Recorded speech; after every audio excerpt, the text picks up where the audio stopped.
A lot has been said about dashboards versus scorecards. In truth, I'm not sure that there's a clear distinction between these two things. They're both frameworks against which we want to report performance from organizations. If there was a distinction, it would be a bit like this, that a dashboard tends to be a bit more tactical and a scorecard tends to be a bit more strategic. If we take a look at the types of information that are in them, it helps inform that opinion. So, for example, both try to aggregate data across business units or smaller entities. They're both trying to give the reader the opportunity of monitoring what's going on. They provide some degree of diagnostic support, some degree of managerial support, and some linkages between items. But in truth, I think scorecards are significantly better at the linkages. But what they also do is they begin to set down targets. If you think of the dashboard in your car, it doesn't tell you the target speed limit or the target amount of gas. Scorecards also tell you about accountabilities, who owns that objective. And priorities, how important is this objective versus that one? How important when you're driving is it that you conserve fuel or you get there quickly? And then lastly, scorecards tend to have a clear description of what the strategy is. If we take a look at the same dashboard, we're going to interpret the data differently because we have a different view of what the strategy looks like. So if we're to stack up sort of some hypothetical bars trying to denote the scope of information, it would in fact look a bit like this. We would see that on the scorecard side, we tend to have more information that's aggregated and monitoring.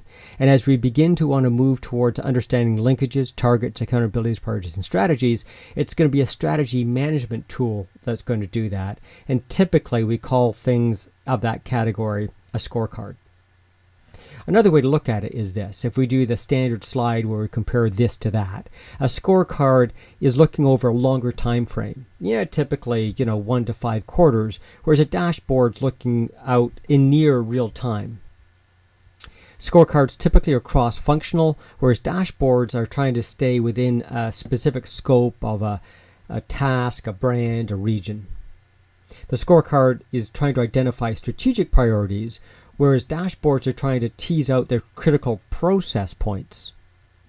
Scorecards are intended for a broad audience between outside shareholders and stakeholders, board of directors, management, and even internal employees, whereas a dashboard has a narrow audience that's meant for the process experts.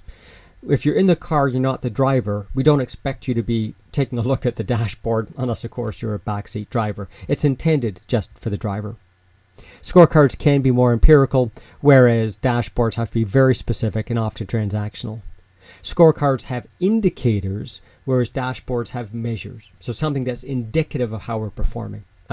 Many of our clients, for example, use absenteeism as an indicator of employee satisfaction. It's not precisely right, but it's indicative.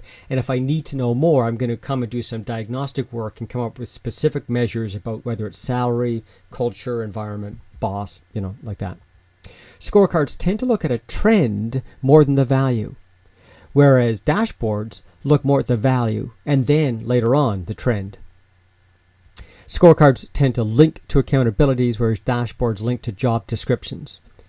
A scorecard, I'm accountable for market penetration, whereas a dashboard says I have a quota of $257.86.